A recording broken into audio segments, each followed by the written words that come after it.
Al-Fatihah.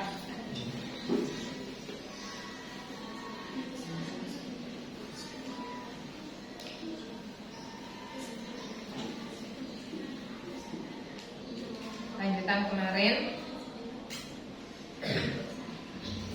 masih di cara belajar atau metode belajar. Jadi kalau jadi guru seperti saya itu harus ada 2 keterampilan yang harus dimiliki. Kalau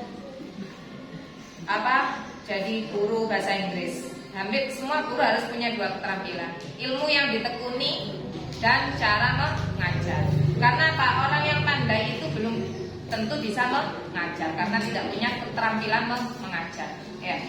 Makanya jadi guru itu susahnya di situ. Kadang sudah pinter tapi kurang bisa ngajar. Ono sing iso ngajar tapi nggak pinter, itu sama-sama kurang bagus. Jadi yang bagus itu menguasai yang sedang diajarkan apa dan tahu cara mengajar. Makanya metode itu penting. Kenapa? Karena metode itu yang berpengaruh cepatnya kalian menguasai ilmu. Metode yang tepat, ya.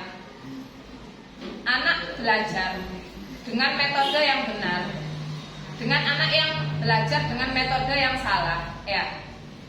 Dengan kecerdasan yang sama, itu akan cepat anak yang belajar dengan metode yang benar. Makanya metode itu penting. Terus tambah lagi, tadi saya berpikir ini manfaat untuk kalian biar mengingatkan. Tolong mulai dari Handoko biar nggak bergurau sendiri sampai ke belakang pindah ke depan saja. Nggak apa-apa, walaupun di sini nggak apa-apa.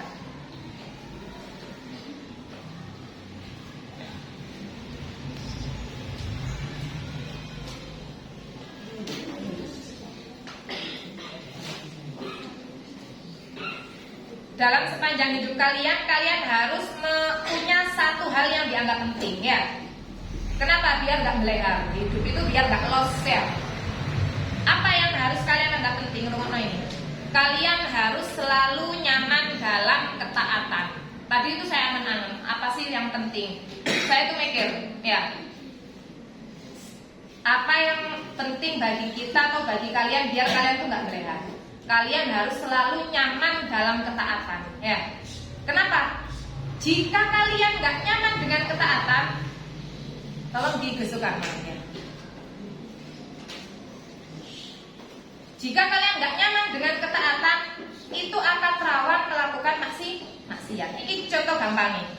Saya kadang perhatikan anak saya perempuan kan mulai agak dewasa. Dewasa itu kan mulai menginjak bakal puber ya, bakal kalian bilang itu berai ya. Berai. Biasanya saya nggak tahu berainya anak sekarang itu kelas berapa. Atau kelas 4 wis berai, atau kelas 6 wis berai, saya nggak tahu. Ya. Kan beda zaman beda ya. Kalau dulu mungkin MTS belum berai. Mungkin kalau sekarang kelas 5 wis berai. Ya. Nah, berai itu rawan kemaksiat, ya. Berai itu rawan kemaksiat. Makanya saya tuh senang ketika lihat anak itu guyon dengan sesama jenis. Guyon melayu-melayuan podo wedoke utawa melayu-melayuan podo lanang. Kenapa? Akan terhindar dari maksiat pacaran. Ya. Maka kalian nikmati saja berteman dengan sesama jenis, ya. Kenapa? Karena kalau kalian jadi orang yang kesepian, ya, itu peralihannya nanti akan mencari teman yang lain jenis. Ya. Nah, teman yang lain jenis yang ikut nggak menikah, yuk, itu rawan kemaksiatan. Itu yang penting. Jadi yang kalian jadikan yang terpenting dalam hidup itu siap apa? Saya nyaman dengan ketaatan. Bagian dari ketaatan itu ya saya bergaul kalau kalian bergaul dengan yang sama jenis. Contoh enteng juga, ya. Kamu harus merasa nyaman tidak meninggalkan sholat. Jadi kebalikannya harus ada perasaan nggak nyaman kalau saya meninggalkan sholat. Kudu ono rasa nggak enak, lek aku wis nggak sholat. Itu penting, ya. Kalau periksa wis kamu, aku lek tinggal no sholat, mau subuh nggak sembahyang, biasa apa enggak? Ya. Saiki periksa nih, aku mau subuh sholat apa enggak ya? Lek mau subuh ternyata enggak sholat dan rasanya biasa, nah, itu harus diperbaiki, harus segera diperbaiki. harus kalian belajar karena apa? Dua hal yang harus dipelihara. Aktivitas fisik secara baik tiap hari dan kondisi keyakinan yang tetap selalu baik. Ya. Aktivitas sudah baik. Olahraga, belajar sudah baik. Tapi keimanannya kurang. Keimanannya kurang apa? Walaupun berangkat sekolah itu sudah baik, tapi meninggalkan sholat itu masih merasa enak saja. Itu berarti hatinya masih kurang ya. Keimanannya masih kurang. Ya benar, nggak keloyongan, nggak ngelemput, sudah baik. Tapi ada masalah, kamu meninggalkan sholat nyaman itu masalah. Berarti masih ada yang belum baik. Itu tolong belajar ya. Terus saya lanjutkan. Yang masih bolong-bolong besok diperbaiki lagi. Dan mengasah seperti itu nggak mudah. Saya ngerasa yang tahu betul itu orang tua yang sudah mendidik seperti itu. Ya, jadi orang tua kalian itu hebat kalau kalian sudah menjadi anak sing sholat nggak usah dikongkon. Ya. Kalau kalian bisa sholat nggak usah dikongkon, dan itu hasil dari didikan orang tua. Biasanya mesti didikan orang tua, karena sekolah itu hanya bantu mengajarkan cara sholat ya opo, niati sholat ya opo. Sekolah itu nggak bantu mengajarkan kalian ya opo iso sholat nggak usah dikongkon. Yang bisa mengajarkan itu hanya orang tua ya.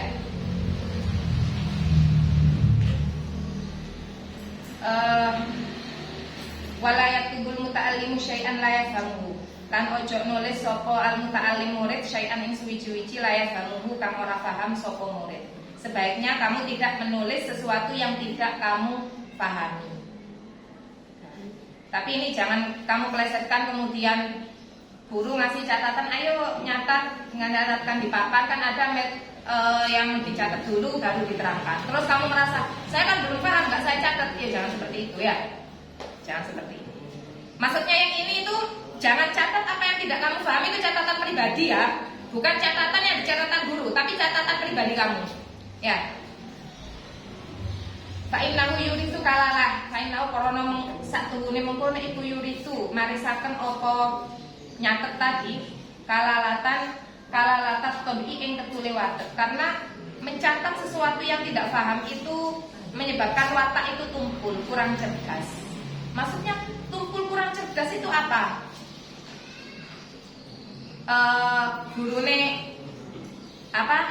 Gurunya ngomong kamu catat tanpa kamu pikir.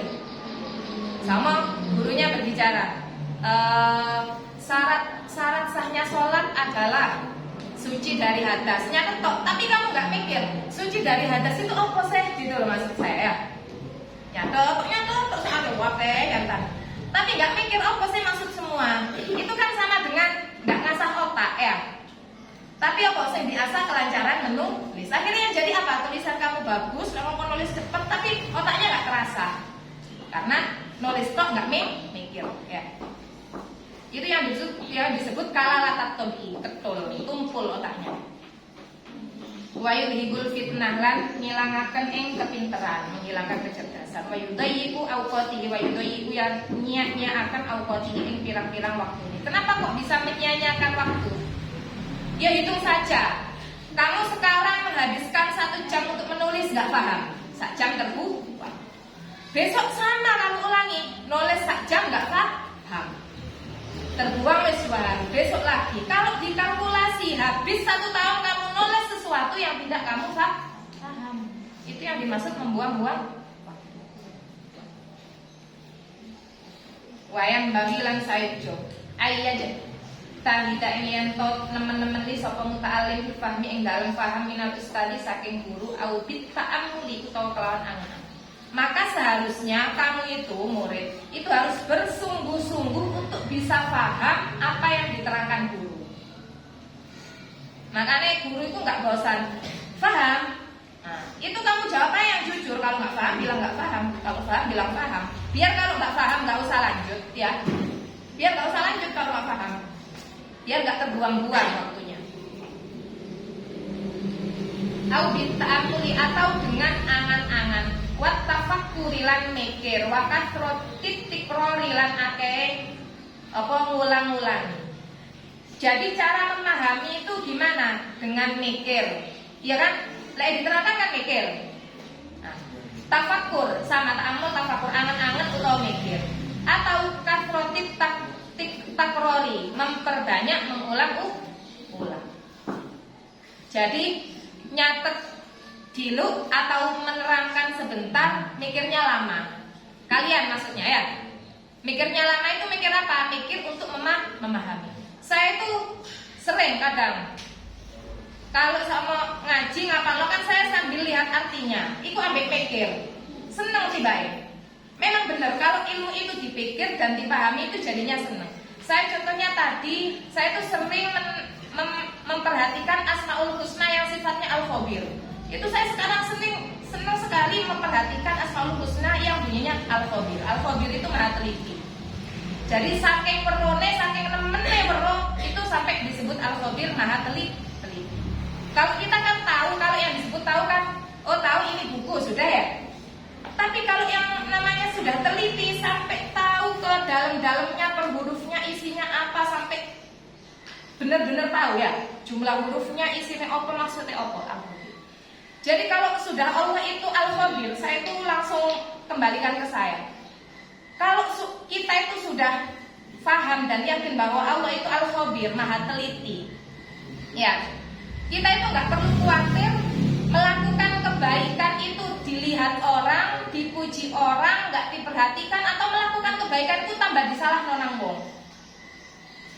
Karena suatu saat kalian akan pasti mengalami ngelakoni kebaikan, maksudnya wis api, ngelakoni wis api, tambah disalahno. Kondisi seperti itu nggak usah khawatir. Karena apa? Karena Allah itu sudah Al-Khabir, maha teliti. Ya, maha teliti itu gini. Apa sih dampaknya orang menghina kita ketika kita sudah melakukan kebaikan? Kan nggak ada gunanya. Ya, nggak ada pengaruhnya. Wong saya itu melakukan kebaikan itu tujuannya ke Allah kok, biar Allah senang sama saya. Biar Allah itu senang sama saya. Biar manusia nggak melihat saya, tapi kan yang menyaksikan saya itu Allah yang nggak akan pernah ditipu oleh siapapun ya. Orang kan kadang melihat kita ada iklan, ada video itu, pernah video itu seorang anak nampel apa jenengane minuman orang tuanya.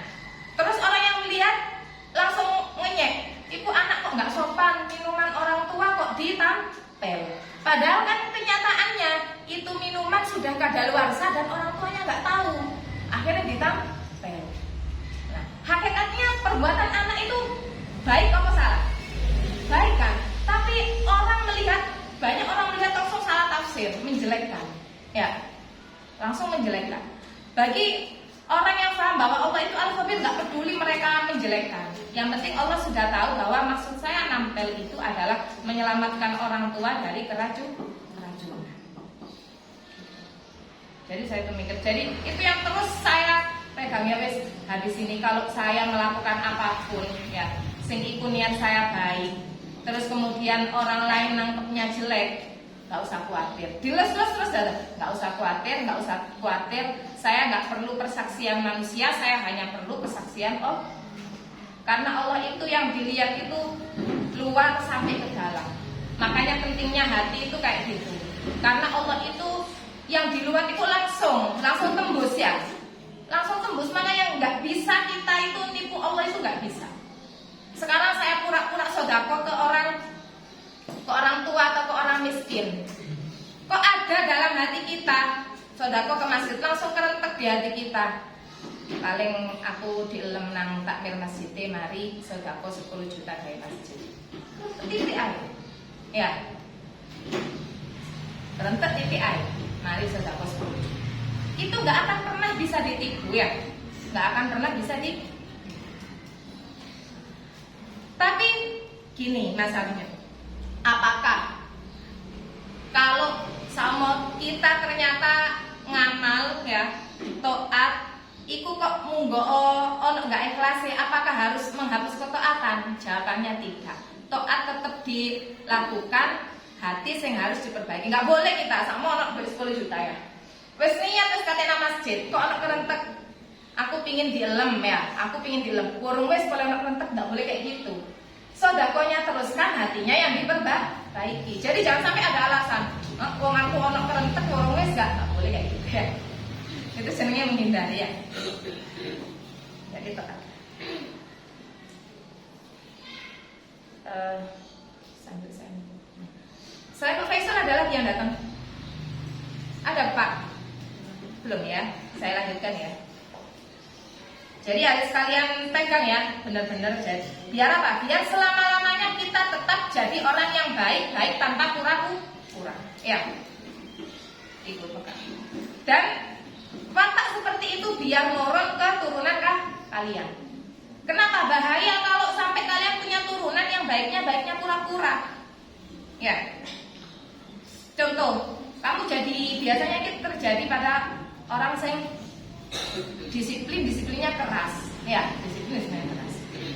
Maghrib karena langgar digetai. Akhirnya jadi apa? Anak itu tiap maghrib mesti ke langgar. Ya, tiap maghrib mesti ke langgar karena takut digetai wong tua. Suatu ketika orang tuanya pergi entah kemana ya, belum meninggal dunia wes, pergi entah kemana, nggak ada segetai, terasa bebas si anak ini. Nggak ada segetai boleh. Mau kamu punya kayak segitu? Enggak kan ya? Karena apa? Melakukan kebaikan karena dilihat manusia. Jadi orang tua itu akan enak anaknya menjadi baik. Ya baiknya pengen baik temenan, nggak usah digetai ya, nggak usah diapa. Nah itu memang harus apa? Harus dilatih. Orang tua yang harus melatih. Makanya ketika melatih itu harus dua yang diomongkan. Nak, budalo sholat, ambil diomongi. Nak, sholat itu wajib. Kalau kamu tidak melakukan maka neraka balasan. Saya tuh pernah ya, ya saya itu seneng, ya jadi penelitian saya kecil. Pernah sih Bilqis itu. Bilqis itu maghrib, ya maghrib. Biasanya kan kalau maghrib saya ajak ke musola, ya kalau ajak ke musola melok ngaji ambil nih. Nah pada saat itu masih ibu nggak enak badan, jadi saya nggak ke musola. Akhirnya diem di rumah, Joko masih nggak ikut ke musola.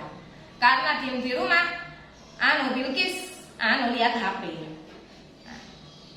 Jadwalnya ngaji, saya suruh ngaji. Tapi biasanya kalau ngaji di musola itu ngaji itu langsung satu halaman. Itu ngaji itu dikit cuma 1 baris, ya, nggak sampai 1 halaman, nggak sampai 4 baris. Saya kan bikin sendiri, isinya 4 baris.